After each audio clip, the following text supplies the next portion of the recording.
ಎಲ್ರಿಗೂ ನಮಸ್ಕಾರ. ನಾನು ರೇಡಿಯೋ ಸಿಟಿ ಆರ್ ಜೆ ರೌಂಡ್ ರಜಸ್ ಆ್ಯಂಡ್ ಇದು ನನ್ನ ಮತ್ತೊಂದು ಹೊಸ episode of taste of Bengaluru. And ಈ ಒಂದು ಎಪಿಸೋಡ್ಗೆ ತಮ್ಮೆಲ್ಲರಿಗೂ ಸ್ವಾಗತ ಸುಸ್ವಾಗತ. ಬ್ಯಾಂಕ್ ಲೋನ್ 14 ಲಕ್ಷ ರೂಪಾಯಿ ತಗೊಂಡಿದ್ದೆ. 3ನೇ ದಿವಸನೇ ನಮ್ಮ ಸ್ಟಾಫ್ ಕ್ವಾರ್ಟರ್ಸ್ ಬಿದ್ದೋಯ್ತು ಮಳೆಗೆ. ಸ್ಟಾಫ್ ಅಕಾಮಿಡೇಷನ್ ಇಲ್ಲ, ಹೇಗೆ ಮಾಡ್ತಾರೆ, ಎಲ್ಲ ಓಡಾಕ್ಬಿಡ್ತಾರೆ. ಬೆಳಿಗ್ಗೆ ಹೋಟ್ಲ್ ಬಾಗಿಲು ತೆಗಿಯೋಕ್ಕಾಗಲ್ಲ ಅಂತ ಈ ಥರ ಚಾಲೆಂಜಸ್ ಇತ್ತು. ಇಡೀ ಬೆಂಗಳೂರಿನಲ್ಲಿ ಈ ಡಿಪ್ಪ ಸಪ್ರೇಟ್ ಆ ಕಾನ್ಸೆಪ್ಟನ್ನು ಶುರು ಮಾಡಿದ್ದೆ ನಮ್ಮ ವಾಸುದೇವ್ ಅಡಿಗರು. 12 ಶಾಖೆಗಳನ್ನು ಒಂದು 20 ವರ್ಷದಲ್ಲಿ ಮಾಡಿದೆ. 17,000 ಊಟ ಪ್ರತಿ ದಿವಸ. ಗ್ರಾಜ್ಯುಯೇಷನ್ ಆದಮೇಲೆ ನಾನು ಅಮೇರಿಕಾಗೆ ಹೋಗಬೇಕು ಅಂತ ವೀಸಾಗೆ ಟ್ರೈ ಮಾಡಿದೆ. ವೀಸಾ ರಿಜೆಕ್ಟ್ ಆಯಿತು. ಅದಕ್ಕೆ ಒಂದು ಕಾರಣ ಕೊಟ್ಟರು, you have no strong socio economic background to prove that you would come back ಅಂತ ಹೋಗಿದ್ರೆ ಅಲ್ಲ ಸೆಟ್ಲ್ ಆಗೋದು guarantee. Thanks to CC cameras. ಅದು ಕೂಡ ಅಷ್ಟೇ. ಇವಾಗ ಅದರಲ್ಲೂ ಲೇಟೆಸ್ಟ್ ಬಂದುಬಿಟ್ಟಿದೆ. ಅವ್ರು ಮಾತಾಡಿದ್ದನ್ನು ಕೂಡ ಕೇಳಿಸ್ಕೊಂಡು ಇಲ್ಲಿಂದನೇ ಕಮೆಂಟ್ ಕೊಟ್ಟು ಅದರಿಂದ ಮ್ಯಾನೇಜ್ಮೆಂಟ್ ಮಾಡ್ಬೋದು, ಇವಾಗ ಕಂಟ್ರೋಲ್ ಮಾಡ್ಬೋದು. ರಿಲಯನ್ಸ್ ಮುಖೇಶ್ ಅಂಬಾನಿಯವರು ಅಥವಾ ಬೇರೆ ಬೇರೆ ಮಹೀಂದ್ರ, ಟೆಕ್ ಮಹೀಂದ್ರ, ಟಾಟಾ ಕಂಪ್ನಿಯವರು ಎಲ್ಲ ಪ್ರಪಂಚದಾದ್ಯಂತ ಅವರು ಔಟ್ಲೆಟ್ಗಳನ್ನ ಮಾಡ್ತಾರೆ ಅಥವಾ ಫ್ಯಾಕ್ಟ್ರೀಸ್ನ ಮಾಡ್ತಾರೆ, ಅದನ್ನು ಮ್ಯಾನೇಜ್ ಮಾಡ್ತಾರೆ. ಸೊ ಇದು ಸ್ಮಾಲರ್ ಸ್ಕೇಲ್ ಅಷ್ಟೇ. ಅದೇ ಥರನೇ ಕಾರ್ಪೊರೇಟ್ ಗವರ್ನಿಂಗ್ ಅಂದರೆ ಅದು.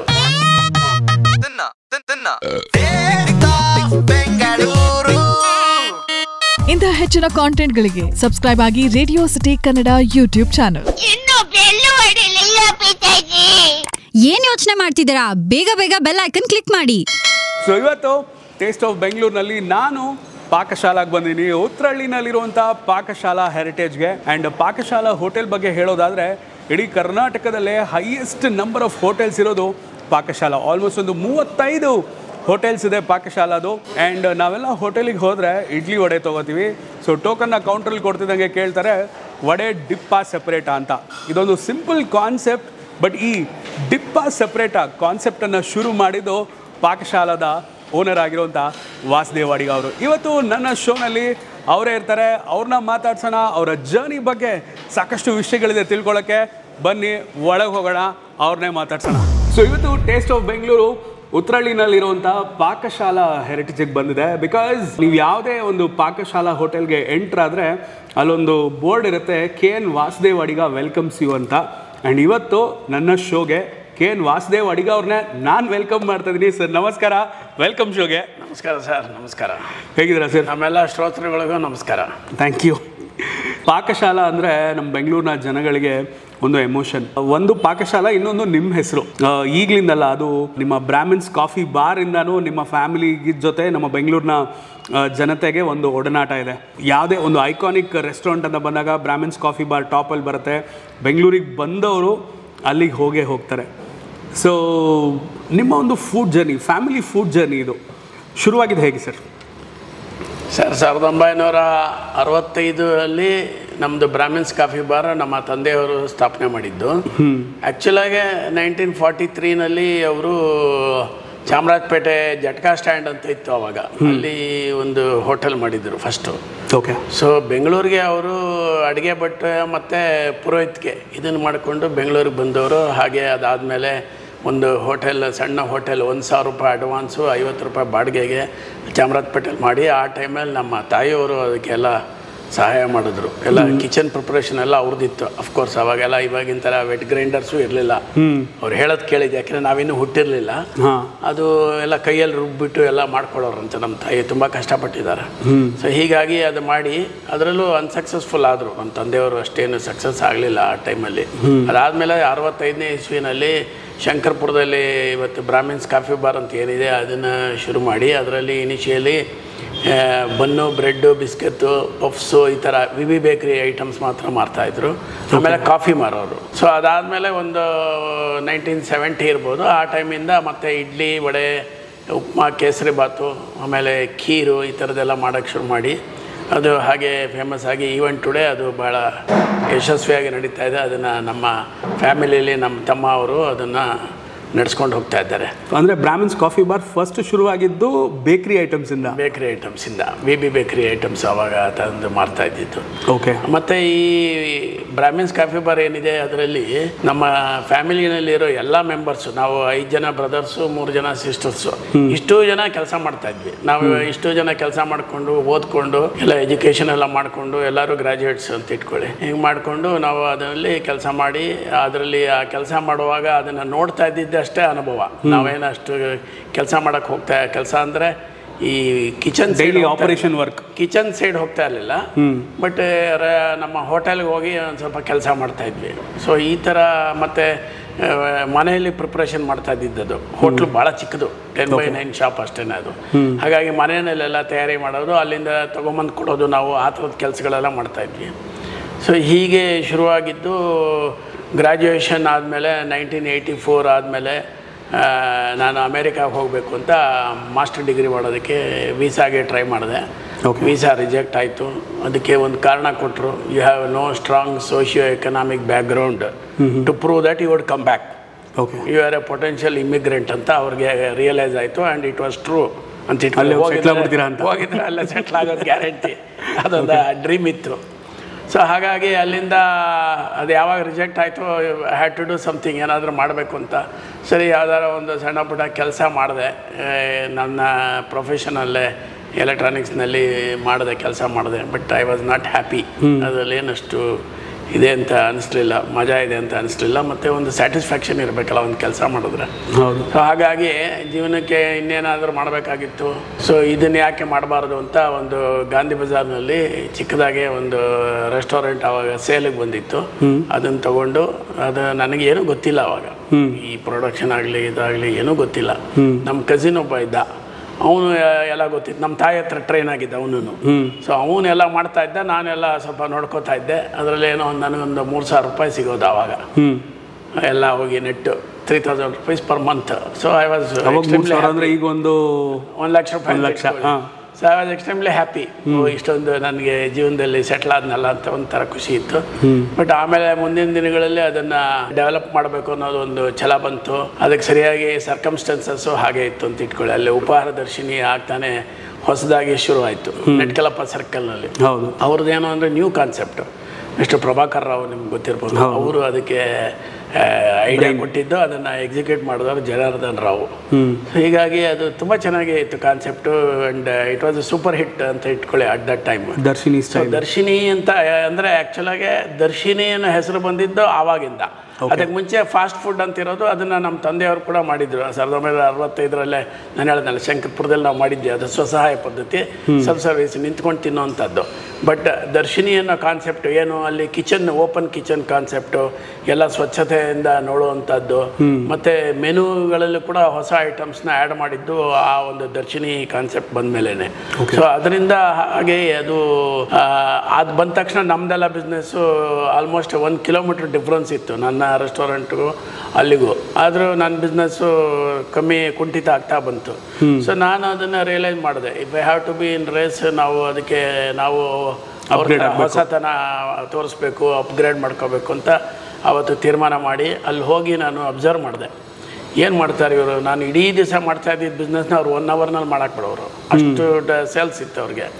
ಸೊ ಏನಿದೆ ಅಂತ ನೋಡಿದಾಗ ಒಂದು ಹೊಸ ಥರ ಮೆನು, ಇನ್ನೊಂದು ಹೊಸ ಥರ ಪ್ರೆಸೆಂಟೇಷನು, ಮೂರನೇದು ಗುಡ್ ಇಂಟೀರಿಯರ್ಸು, ಮತ್ತು ಪಾಕೆಟ್ ಫ್ರೆಂಡ್ಲಿ. ಸೊ ಇದರಿಂದ ಇದು ಈ ಥರ ಮಾಡಿದ್ರೆ ನಮ್ಮದು ನಡೆಯುತ್ತೆ ಅಂತ ರಿಯಲೈಸ್ ಮಾಡಿಕೊಂಡು ನಮ್ಮ ಫಾಸ್ಟ್ ಫುಡ್ ಏನಿತ್ತು ಆವಾಗ ಓಲ್ಡ್ ಸ್ಟೈಲ್ನಲ್ಲಿತ್ತು, SLV ರಿಫ್ರೆಶ್ಮೆಂಟ್ ಅಂತ, ಅದನ್ನೆಲ್ಲ ನಾನು ಡೆಮಾಲಿಷನ್ ಮಾಡಿ ಒಂದು ಸರ್ ಗಾಂಧಿ ಬಜಾರಲ್ಲಿ BMS ವುಮೆನ್ಸ್ ಕಾಲೇಜ್ ರೋಡು, ಈ ಬಸವನಗುಡಿ ಸೊಸೈಟಿ ಸರ್ಕಲ್ ಇದೆ, ಗಾಂಧಿ ಬಜಾರ್ ಸರ್ಕಲ್ ಹಿಂಭಾಗದ ರಸ್ತೆಯಲ್ಲಿತ್ತು. ಅದ ಹೆಸರು ನಾರ್ತ್ ಆಂಜನೇಯ ಟೆಂಪಲ್ ಸ್ಟ್ರೀಟ್ ಅಂತ, ಹೌದು, ಅಲ್ಲಿತ್ತು. ಸರಿ, ಅಲ್ಲಿ ಅದನ್ನು ರಿನೋವೇಷನ್ ಮಾಡಿ ಹೇಗೋ ಹೊಸದಾದ್ಮೇಲೆ ಹೊಸ ನಾಮಕರಣ ಬೇಕು ಅಂತ ನಮ್ಮದು ಫ್ಯಾಮಿಲಿ ನೇಮ್ ಅಡಿಗಾಸ್ ಅದೇ ಇರಲಿ ಅಂತ ಹೇಳಿ ಅದಕ್ಕೆ ಅಡಿಗಾಸ್ ಅಂತ ಮಾಡಿ ಜನಗಳಿಗೆ ಹೊಸದು ಕಾಣಬೇಕಲ್ಲ, ಹೊಸ ಥರ ಇರಬೇಕು. ಸೊ ಹಾಗಾಗಿ ಅದನ್ನು ಇಟ್ಬಿಟ್ಟು ಅದನ್ನು ಶುರು ಮಾಡಿ ಹೊಸ ಥರ ಡಿಶಸ್ ಎಲ್ಲ ಕೊಟ್ಟು ನೈಸ್ ಇಂಟೀರಿಯರ್ಸ್ ಎಲ್ಲ ಮಾಡಿಸಿ ಒಂದು ಆಗಿನ ಕಾಲಕ್ಕೆ ಒಂದು 3 ಲಕ್ಷ ರೂಪಾಯಿ ಬ್ಯಾಂಕ್ ಲೋನ್ ತೊಗೊಂಡು ಕರ್ನಾಟಕ ಬ್ಯಾಂಕಿಂದ. ಸೊ ಅದನ್ನು ಮಾಡಿದವಾಗ ಅದು ಭಾಳ ಯಶಸ್ವಿ ಆಯಿತು. ತುಂಬ ಚೆನ್ನಾಗಿ ಬಿಸ್ನೆಸ್ ಆಗೋಯ್ತು ನನಗೂ. ಸೊ ಅದಾದಮೇಲೆ ಜಯನಗರದಲ್ಲಿ ನಮ್ಮ ಸಿಸ್ಟರು ಇನ್ನೊಂದು ನಮ್ಮ ಭಾವನವರು ಒಂದು ಫಾಸ್ಟ್ ಫುಡ್ ನಡೆಸ್ತಾಯಿದ್ರು. ಅವರು ಬೆಂಗಳೂರು ಕಾರ್ಪೊರೇಷನಲ್ಲಿ ಕೆಲಸ ಮಾಡ್ತಾಯಿದ್ರು. ಹಾಗಾಗಿ ಅವ್ರಿಗೆ ಅದನ್ನು ನೋಡೋಕ್ಕಾಗ್ತಾಯಿಲ್ಲ ಸರಿಯಾಗಿ. ಹೀಗಾಗಿ ಏನಾದರೂ ನೀನು ತೊಗೊಳ್ದಾದ್ರೆ ನಡೆಸೋದಾದ್ರೆ ನಡೆಸು ಅಂತಂದು ಸರಿ ಅಂತ ಅದನ್ನು ನಾನು ಅವಾಗ ತೊಗೊಂಡು ಅದನ್ನು ರಿನೋವೇಷನ್ ಮಾಡಿ ಕ್ಲೀನಾಗಿ ಮಾಡಿದ್ಮೇಲೆ ಅದು ಸಕ್ಸಸ್ ಆಯಿತು. ಆದರೆ ಇನಿಷಿಯಲಿ ತುಂಬ ಚಾಲೆಂಜಸ್ ಇತ್ತು ಅಂತ ಇಟ್ಕೊಳ್ಳಿ. ಅದೇ ಇನ್ನೊಂದು ದಿನಗಳಲ್ಲಿ ಇನ್ನೊಂದು ದಿವಸ ದೊಡ್ಡ ಸ್ಟೋರಿ ಅದು. ಅದನ್ನೇ ಹೇಳಬೇಕು ಯಾವ ಥರ ಆಯಿತು ಅಂತಂದರೆ ಬ್ಯಾಂಕ್ ಲೋನು 14 ಲಕ್ಷ ರೂಪಾಯಿ ತೊಗೊಂಡಿದ್ದೆ. 3ನೇ ದಿವಸನೇ ನಮ್ಮ ಸ್ಟಾಫ್ ಕ್ವಾರ್ಟರ್ಸ್ ಬಿದ್ದೋಯ್ತು ಮಳೆಗೆ. ಫಾರ್ಚುನೇಟ್ಲಿ ಹುಡುಗರೆಲ್ಲ ಹೋಟ್ಲಿಗೆ ಬಂದಿದ್ದರಿಂದ ನಮಗೆ ತೊಂದರೆ ಆಗಲಿಲ್ಲ. ಆದರೆ ತೊಂದರೆ ಅಂದರೆ ಸ್ಟಾಫ್ ಅಕಾಮಿಡೇಷನ್ ಇಲ್ಲ, ಹೇಗೆ ಮಾಡ್ತಾರೆ ಎಲ್ಲ ಓಡಾಗ್ಬಿಡ್ತಾರೆ. ಬೆಳಿಗ್ಗೆ ಹೋಟ್ಲ್ ಬಾಗಿಲು ತೆಗಿಯೋಕ್ಕಾಗಲ್ಲ ಅಂತ ಈ ಥರ ಚಾಲೆಂಜಸ್ ಇತ್ತು. ನಮಗೇನು ಜನ ಅಷ್ಟು ಬೇಗ ಹಾಕ್ಕೊಂಡು ಮಾಡುವಂಥ ಆ ಒಂದು ಶಕ್ತಿನೂ ಇರಲಿಲ್ಲ. ಆಗಷ್ಟೇ ಆ್ಯಡ್ ಸ್ಟಾರ್ಟೆಡ್ ಮೈ ಕೆರಿಯರು. ಈ ಥರ ತುಂಬ ಚಾಲೆಂಜಸ್ ಇತ್ತು. ಬಟ್ ದೇವರ ದಯೆಯಿಂದ ಮತ್ತು ನಮ್ಮ ಶೇರ್ ಹಾರ್ಡ್ ವರ್ಕ್ ಇದ್ರ ದೆಸೆಯಿಂದ ಎರಡೂ ಯಶಸ್ವಿ ಆಯಿತು. ಆಮೇಲೆ ಮುಂದಿನ ದಿನಗಳಲ್ಲಿ 1 by 1 ಕಸ್ಟಮರ್ಸೇ ಬಂದು ಹೇಳೋರು, ಸರ್ ಇಲ್ಲೊಂದು ಜಾಗ ಇದೆ ನೋಡಿ ಚೆನ್ನಾಗಿದೆ, ನೀವು ಮಾಡಿ ಆಗುತ್ತೆ ಹಾಗೆ ಹೇಗೆ ಅಂತ ನಾನು ಅಸೆಸ್ ಮಾಡಿ ಇಲ್ಲೇ ಆಗ್ಬೋದು ಅಂತ ಯೋಚನೆ ಮಾಡಿ ಹಾಕಿದ್ದೆ. ಎಲ್ಲ ಕಡೆಗೆ ಅದು ಯಶಸ್ವಿಯಾಗಿ ಒಂದು 12 ಶಾಖೆಗಳನ್ನು ಒಂದು 20 ವರ್ಷದಲ್ಲಿ ಮಾಡಿದೆ. ಆಮೇಲೆ ಮಧ್ಯದಲ್ಲಿ 2000ನೇ ಇಸ್ವಿನಲ್ಲಿ ಒಂದು ಕೇಟ್ರಿಂಗ್ ಯೂನಿಟ್ ಕೂಡ ಮಾಡಿದೆ, ಮೂಕಾಂಬಿಕಾ ಇನ್ಸ್ ಪ್ರೈವೇಟ್ ಲಿಮಿಟೆಡ್ ಅಂತ. ಅದು JP ನಗರದಲ್ಲಿ ಮಾಡಿದ್ದೆ. ಅಲ್ಲಿಂದ ಅವಾಗ ಈ IT-BT ಭಾಳ ಜೋರಾಗಿತ್ತು, ಇನ್ಫಾರ್ಮೇಷನ್ ಟೆಕ್ನಾಲಜಿ ಎಲ್ಲ. Bengaluru as a silicon city ಅಂತ ಇದು ಮಾಡಿದ್ರಲ್ಲ. ಸೊ ಭಾಳ ಡಿಮಾಂಡ್ ಇತ್ತು ಫುಡ್ಗೆ. ಅವರು they use to give free food to their employees. Okay. ಹಾಗಾಗಿ ನಮಗೆ ಒಳ್ಳೆ ಡಿಮ್ಯಾಂಡ್ ಬಂತು. ನಮ್ಮದು ಕ್ವಾಲಿಟಿ ಎಲ್ಲ ಚೆನ್ನಾಗಿತ್ತಲ್ಲ, ಎಲ್ಲ ಬಂದು ನಮಗೆ ಆರ್ಡರ್ ಸಿಕ್ತು. ಎಲ್ಲಿವರೆಗೂ ಮಾಡ್ತಾಯಿದ್ದೆ ಅಂದರೆ ಆಲ್ಮೋಸ್ಟ್ 17,000 ಊಟ ಡೈಲಿ ಪ್ರತಿ ದಿವಸ. ಎಲ್ಲ ಕಾರ್ಪೊರೇಟ್ಗೆ ಹೋಗೋದು. ಒಂದು 10-12 ಕಂಪ್ನಿ ಅಂದರೆ ಡಿಫ್ರೆಂಟ್ ಮೆನು ಮಾಡಬೇಕು ನಾನು. ಅದರಲ್ಲಿ 17,000 ಸೌತ್ ಇಂಡಿಯನು ಅದೊಂದೇ ಅಲ್ಲ, ಒಬ್ಬೊಬ್ಬರು ಕಂಪ್ನಿಗೆ ಏನು ಬೇಕೋ ಅದನ್ನು ಕೊಡ್ಬೇಕು ನಾನು. ಆ ಥರ ಮೆನುಗಳೆಲ್ಲ ಮಾಡಬೇಕು. ಅದೊಂದು ಚಾಲೆಂಜ್ ಅಂತ ಇಟ್ಕೊಳ್ಳಿ. ಎಲ್ಲ 10 ಗಂಟೆ ಒಳಗೆ ಡೌನ್ ಆಗಿ ಹೊರಡಬೇಕು. ಯಾಕಂದ್ರೆ 12 ಗಂಟೆಗೆ ರೀಚ್ ಆಗಬೇಕು. ಬೆಂಗಳೂರು ಟ್ರಾಫಿಕಲ್ಲಿ ನಾವು ಒಂದು 2 hours ಬೇಕು journey. Bellandur road, Marathahalli, white field ಈ ಥರ ಎಲ್ಲ ದೂರ ಇರೋದು. 1 2 hours ಬೇಕಾಗೋದು ಹೋಗೋದಕ್ಕೆ. ಹಾಗಾಗಿ 10 ಗಂಟೆ ಒಳಗೆ ಎಲ್ಲ ಪ್ರೊಡಕ್ಷನ್ನು ಡೌನ್ ಆಗಿ ಅದನ್ನೆಲ್ಲ ಡಿಸ್ಟ್ರಿಬ್ಯೂಟ್ ಮಾಡಿ ಆಮೇಲೆ 12 ವೆಹಿಕಲಲ್ಲಿ ಅದು ಹೋಗಬೇಕಾಗಿತ್ತು. ಎಲ್ಲ ಅದೆಲ್ಲ ಅದಕ್ಕೆಲ್ಲ ಹುಡುಗರುಗಳು ಕರೆಕ್ಟಾಗಿ ಹಾಕಿಬಿಟ್ಟು ಕಳಿಸ್ಬೇಕು. ಅವ್ರಿಗೆಲ್ಲ ಸ್ಟ್ಯಾಟ್ಯುಟರಿ ಕಾಂಪ್ಲೇನ್ಸು ಎಲ್ಲ ಇರಬೇಕು. ಈ ಥರ ಇಲ್ಲದ್ರೆ ಒಳಗಡೆ ಎಂಟ್ರಿ ಮಾಡಲ್ಲ ಅವರು. ರೂಲ್ಸ್ ರೆಗ್ಯುಲೇಷನ್ಸ್ ಎಲ್ಲ ಜಾಸ್ತಿ ಸ್ಟ್ರಿಕ್ಟ್ ಇತ್ತು. ಈ ಥರ ಇತ್ತು. ಆಮೇಲೆ ಕ್ಯಾಟ್ರಿಂಗ್ ಯೂನಿಟಲ್ಲಿ ನಾವು ಇದು ಮಾಡ್ತಾಯಿದ್ವಿ, ಮ್ಯಾರೇಜ್ ಫಂಕ್ಷನ್ಸು, ಅದರ್ ಕ್ಯಾಟ್ರಿಂಗ್ಸ್, ಗೃಹ ಪ್ರವೇಶ, ಬರ್ಡೇ ಪಾರ್ಟೀಸು, ಎನಿ ಅಕೇಶನ್, ಕಾನ್ಫರೆನ್ಸಸ್ಸು ಈ ಥರದ್ದೆಲ್ಲ ಕಲ್ತ್ಕೊಂಡೆ. ಅದು ಕೂಡ ನನಗೆ ಹೊಸದೇ ಲೈನು. ಬಟ್ ಏನು ಅಂದರೆ ಬೇಕಾದಷ್ಟು ಅದರ್ ಕ್ಯಾಟರರ್ಸ್ ಏನು ಮಾಡ್ತಾಯಿದ್ರು ಅದನ್ನೆಲ್ಲ ಹೋಗಿ ಅಬ್ಸರ್ವ್ ಮಾಡಿ ಅದರಲ್ಲಿ ಏನು ಸಮಥಿಂಗ್ ನ್ಯೂ ಇದೆ, ಯಾವುದು ಒಳಿತಿದೆ ಅದನ್ನೆಲ್ಲ ನಮ್ಮಲ್ಲಿ ಇಮ್ಮಿಡಿಯೇಟಾಗಿ ನಾನು ಅಳವಡಿಸ್ತಾ ಇದ್ದೆ. ಹಾಗಾಗಿ ನಾನು ಮುಂಚೂಣಿಯಲ್ಲಿದ್ದೆ ಅದರಲ್ಲಿ. ಕ್ಯಾಟ್ರಿಂಗು ನಮಗೆ ಒಳ್ಳೆ ಹೆಸರು ಬಂತು. ಮನೆ ಮಾತಾಗೋಯ್ತು, ಕರ್ನಾಟಕದಾದ್ಯಂತ ಮನೆ ಮಾತಾಯಿತು. ಕರ್ನಾಟಕ ಆಮೇಲೆ ಒಂದು ಕನ್ನಡ ಸಾಹಿತ್ಯ ಸಮ್ಮೇಳನ ಆಯಿತು, ಅಖಿಲ ಭಾರತ ಕನ್ನಡ ಸಾಹಿತ್ಯ ಸಮ್ಮೇಳನ 2010ನೇ ಇಸ್ವಿನ 11ನೇ ಇಸ್ವಿ ಅಂತ ಕಾಣಿಸುತ್ತೆ, ಬೆಂಗಳೂರಿನಲ್ಲಿ ಆಯಿತು. ಓಕೆ. ಅದಕ್ಕೆ ಒಂದು 5 ಲಕ್ಷ ಜನಕ್ಕೆ ನಾನು ಕೇಟರ್ ಮಾಡಿದೆ. It was a big challenge. ಭಾಳ ಕಷ್ಟ ಇತ್ತು, ಆದ್ರೂ ಮಾಡಿದೆ. ಆಮೇಲೆ ಅದಕ್ಕೆ ಸರ್ಕಾರದವರು ಅದನ್ನು ರೆಕಗ್ನೈಸ್ ಮಾಡಿ ನನಗೆ ಕೆಂಪೇಗೌಡ ಪ್ರಶಸ್ತಿ ಕೊಟ್ಟರು. ಮತ್ತು ಈ ಥರ ನಮ್ಮ ಬೆಂಗಳೂರು ಫೌಂಡೇಶನ್ ಅಂತ ಇತ್ತು, ಅವರು ಕೂಡ ನನಗೆ ಆನರ್ ಮಾಡಿ ಒಂದು ಅವಾರ್ಡೆಲ್ಲ ಕೊಟ್ಟರು. ಸೊ ಇನ್ನೊಂದು ವಿಷಯ ಏನು ಅಂದರೆ, ಜನರಲಿ ನಾವು ಈಗ ಈ ಫಾಸ್ಟ್ ಫುಡ್ಡು ಅಥವಾ ದರ್ಶಿನಿಗಳಿಗೆ ಹೋದರೆ ಇಡ್ಲಿ ವಡೆ ತೊಗೋತೀವಿ. ಸೊ ಅಲ್ಲಿ ಕೌಂಟ್ರಲ್ಲಿ ಟೋಕನ್ ಕೊಟ್ಟಿದ ತಕ್ಷಣ ಕೇಳ್ತಾರೆ ಡಿಪ್ಪಾ ಸಪ್ರೇಟಾ ಅಂತ. ಇದೊಂದು ಸಿಂಪಲ್ ಕಾನ್ಸೆಪ್ಟು, ಬಟ್ ಇಡೀ ಬೆಂಗಳೂರಿನಲ್ಲಿ ಈ ಡಿಪ್ಪಾ ಸಪ್ರೇಟ್ ಆ ಕಾನ್ಸೆಪ್ಟನ್ನು ಶುರು ಮಾಡಿದ್ದೆ ನಮ್ಮ ವಾಸುದೇವ್ ಅಡಿಗರು. ಇದ್ರ ಬಗ್ಗೆ ಹೇಳಿ ಸರ್. ಏನಿಲ್ಲ, ಅದು ನಮ್ಮ ಸಾಂಬಾರು ಭಾಳ ಲೈಕ್ ಮಾಡ್ತಾಯಿದ್ರು ಕಸ್ಟಮರ್ಸು. ಹಾಗಾಗಿ ನಾವು ಕಪ್ಪಲೆಲ್ಲ ಕೊಟ್ಟರೆ ಅದು ಸಾಕಾಗ್ತಾ ಇರಲಿಲ್ಲ. They are not happy. ಇನ್ನು ಸ್ವಲ್ಪ ಹಾಕಿ ಅಂತ 2-3 ಸಲ ಬರೋರು. ಹಾಗಾಗಿ ಅವರಿಗೆ ಯಾವ ಥರ ಬೇಕೋ ಆ ಥರ ಕೊಟ್ಟರೆ ಅವರಿಗೆ ತೃಪ್ತಿ ಆಗೋದು ಅನ್ನೋದನ್ನು ನಾವು ರಿಯಲೈಸ್ ಮಾಡಿ ಸೊ ಅದನ್ನು ಹೇಳ್ಕೊಟ್ಟೆ ಹುಡುಗರಿಗೆ. ನೀವು ಬೇರೆ ಬಂದರೆ ಫಸ್ಟು ಡಿಪ್ ಟೈಪ್ ಬೇಕಾ ಇಲ್ಲ ಸಪ್ರೇಟಾಗಿ ಬೇಕಾ. ಕೆಲವ್ರಿಗೆ ಸಪ್ರೇಟ್ ಬೇಕಾಗುತ್ತೆ, ಅಷ್ಟೊಂದು ಸ್ಪೈಸಿ ಇಷ್ಟಪಡಲ್ಲ ಕೆಲವರು ದೇಹಕ್ಕೆ. ಹಾಗಾಗಿ ಆ ಕಾನ್ಸೆಪ್ಟು ಮಾಡಿದ್ರೆ ಅವರಿಗೆ ಹೇಗೆ ಬೇಕೋ ಕಸ್ಟಮರ್ಸ್ಗೆ ಗ್ರಾಹಕರಿಗೆ ಕೊಟ್ಟರೆ ನಮಗೆ ಒಳ್ಳೆಯದಾಗತ್ತಲ್ಲ. ಆ ದೃಷ್ಟಿಯಿಂದ ಅದನ್ನು ನಾನು ಇಂಪ್ಲಿಮೆಂಟ್ ಮಾಡಿದೆ. ಅದು it has become A trend. I mean ತುಂಬ ಸಿಂಪಲ್ ಕಾನ್ಸೆಪ್ಟ್ ಅದು, ಬಟ್ ಯಾರಾದರೂ ಒಬ್ರು ಶುರು ಮಾಡಬೇಕಲ್ಲ, ಅದನ್ನು ಶುರು ಮಾಡಿದ್ದು ಇವತ್ತು ನೀವು ಹೋಗಿ ಹೋಟೆಲಲ್ಲಿ ಒಂದು ಡಿಪ್ ಇಡ್ಲಿ ವಡೆ ತೊಗೋತೀರಾ ಅಂದರೆ ಆ ಒಂದು ಸಣ್ಣ ಕಾನ್ಸೆಪ್ಟನ್ನು ಶುರು ಮಾಡಿ ಪಾಪ್ಯುಲರ್ ಮಾಡಿದ್ದು ನಮ್ಮ ವಾಸುದೇವ್ ಅಡಿಗರು. ಸರ್, ನೀವು ಇನಿಷಿಯಲ್ ಫಸ್ಟ್ ಔಟ್ಲೆಟಿಂದನೂ ನಿಮ್ಮ ಔಟ್ಲೆಟ್ ಹೆಸರು ವಾಸುದೇವ್ ಅಡಿಗ ಅಂತಲೇ ಇತ್ತಾ ಅಥವಾ ಬರೀ ಅಡಿಗ? ಫಸ್ಟ್ ಅದೇ SLV ಅಂತಲೇ ಇದ್ದಿದ್ದು. ನಾನು ಇನಿಷಿಯಲಿ 1987 ಮಾಡಿದವಾಗ 1993 ಅಡಿಗಾಸ್ ಅಂತ ಆಯಿತು. ಆಮೇಲೆ ಇನ್ನೊಂದು ಈ ಡಿಪ್ ಹೇಳಿದ್ರಲ್ಲ, ಡಿಪ್ ಟೈಪ್ ಈವನ್ ಚಟ್ನಿಗೂ ಮಾಡ್ತಾ ಇದ್ವಿ ನಾವು. ಯಾಕೆಂದರೆ ಅದು we had done this in our Brahmins cafe. ನಮ್ಮ ಬ್ರಾಹ್ಮಿನ್ಸ್ ಕೆಫೆನಲ್ಲಿ ಚಟ್ನಿ ಸಾಂಬಾರಿಲ್ಲ, ಬರೀ ಚಟ್ನಿ ಮಾತ್ರ, ಚಟ್ನಿ ಡಿಪ್ಪೆ ಕೊಡೋದಲ್ಲಿ. ಹಾಗಾಗಿ ಅದು ಚೆನ್ನಾಗಿರುತ್ತೆ. ನಾನು ಇತ್ತೀಚಿನ ದಿನಗಳಲ್ಲಿ ಒಂದು 2-3 ವರ್ಷದಿಂದ ನಮ್ಮ ಪಾಕಶಾಲಾನಲ್ಲಿ ಅದನ್ನ ಇಂಟ್ರೊಡ್ಯೂಸ್ ಮಾಡಿದೆ ಸ್ಪೆಸಿಫಿಕ್ ಆಗಿ. ಯಾಕಂದ್ರೆ ಎಷ್ಟೋ ಜನ ಕೇಳೋರು, ಸರ್ ನಿಮ್ಮ ಬ್ರಾಹ್ಮಿನ್ಸ್ ಕಾಫಿ ಬಾರ್ ಸ್ಟೈಲ್ನಲ್ಲಿ ನೀವು ಇಡ್ಲಿ ಕೊಡೋಲ್ವಲ್ಲ ಅಂತ. ಇಲ್ಲ, ನಾನು ಕೊಡ್ತೀನಿ ಅಂತೇಳಿ. ನೀರು ಚಟ್ನಿ, ಅದು ನೀರು ಚಟ್ನಿ ಇರೋದ್ರಿಂದ ಏನಾಗುತ್ತೆ, ತುಂಬ ಸ್ಪೈಸಿ ಇರಲ್ಲ. ಹಾಗಾಗಿ you can consume like sambar, ಸಿಕ್ಕಾಪಟ್ಟೆ ಎಷ್ಟು ಬೇಕಾದ್ರೆ ತಗೋಬೋದು. ಹಾಗಾಗಿ ಅದನ್ನು ನಾನು ಇಂಟ್ರೊಡ್ಯೂಸ್ ಮಾಡಿದೆ. ಅದಕ್ಕೆ ಒಂದು ಸ್ವಲ್ಪ ಬೆಣ್ಣೆ ಹಾಕ್ಕೊಂಡು ಬಿಸಿ ಇಡ್ಲಿಗೆ ಬೆಣ್ಣೆ ಹಾಕಿ ಮದ್ದೂರು ವಡೆ ಅಥವಾ ನಿಪ್ಪಟ್ಟು ಅಥವಾ ಉದ್ದಿನ ವಡೆ ಕಾಂಬಿನೇಷನ್ ಮಾಡಿದ್ರೆ ತುಂಬ ಚೆನ್ನಾಗಿರುತ್ತೆ. ಅದನ್ನು ಜನ ಇವತ್ತಿಗೂ ಲೈಕ್ ಮಾಡ್ತಾರೆ. ಓಕೆ, ಸೊ ಡಿಪ್ ಕಾನ್ಸೆಪ್ಟು ಹಾಗೆ ಯಾವುದಕ್ಕೆ ಬೇಕಾದ್ರೆ ನಾವು ಮಾಡ್ಬೋದು. Nice sir. ಸೊ ಆಲ್ಮೋಸ್ಟ್ ಒಂದು ಇಡೀ ಕರ್ನಾಟಕದಲ್ಲಿ 40 ವಾಸುದೇವ್ ಅಡಿಗಾಸ್ ಇತ್ತಲ್ವಾ? ಇಲ್ಲ, ನಮ್ಮದು ಆವಾಗ 33 ಇತ್ತು. 33 ಇತ್ತು. 2017 ಆಗುವಾಗ ಒಂದು 33 ಬ್ರಾಂಚಸ್ ಇತ್ತು ವಾಸುದೇವ್ ಅಡಿಗಾಸ್. ಸೊ ಪಾಕಶಾಲಾ ಶುರುವಾಗಿದ್ದು ಯಾವಾಗ ಸರ್? ಪಾಕಶಾಲಾ ಆ್ಯಕ್ಚುಲಾಗಿ 2018 ಶುರು ಆಯಿತು. ಅದು ಯಾಕೆಂದರೆ ನಾನು ವಾಸುದೇವ್ ಅಡಿಗಾಸಲ್ಲಿ ಇದ್ದವಾಗ ಅದು 2017 ನಾನು ಅಲ್ಲಿಂದ ಆಚೆ ಬಂದೆ. ಬಿಕಾಸ್ ನಮ್ಮದೇ ಒಂದು ಇದ್ದರೆ ಒಳ್ಳೆಯದು. Because I had A foreign tie-up ಇತ್ತಲ್ಲ, 2012 ನಮ್ಮದು ಇಂಟರ್ನ್ಯಾಷನಲ್ ಟೈಅಪ್ ಆಯಿತು ನ್ಯೂ ಸಿಲ್ಕ್ ರೂಟ್ ಅಂತ ಅವ್ರ ಜೊತೆಗೆ. ಓಕೆ, ಸರಿ. ಅಲ್ಲಿಂದ ಹಾಗೆ 51% ಆವಾಗ ಸ್ಟೇಕು ನಾನು ಕೊಟ್ಟಿದ್ದೆ. ಇನ್ನು 49% ಇತ್ತು. ಅದನ್ನು 2017 ನಾನು ಅದನ್ನು ಕೊಟ್ಬಿಟ್ಟು ಕಂಪ್ಲೀಟಾಗಿ ಆಚೆ ಬಂದುಬಿಟ್ಟೆ. 2017 ಆದಮೇಲೆ ಇನ್ನೂ 1 ಇಯರ್ ನನಗೆ ನಾನ್ ಕಾಂಪೀಟ್ ಕ್ಲಾಸ್ ಇತ್ತು. ನಾನ್ ಕಾಂಪೀಟ್ ಕ್ಲಾಸ್ ಅಂದರೆ ನಾನು ಬೇರೆ ಯಾವುದು ಹೋಟ್ಲು ಸ್ಟಾರ್ಟ್ ಮಾಡೋಂಗಿಲ್ಲ, ಇದೇ ಥರದ್ದು ಉಡುಪಿ ಹೋಟ್ಲು ಆ ಥರದ್ದು ಇನ್ನೊಂದು 1 ಇಯರ್ ಮಾಡೋಂಗಿಲ್ಲ ಅಂತ ಒಂದು ಕಂಡೀಷನ್ ಇತ್ತು. ಅದು ಕಳೆದ ಮೇಲೆ 2018 ನನಗೆ ಫ್ರೀ ಆಯಿತು.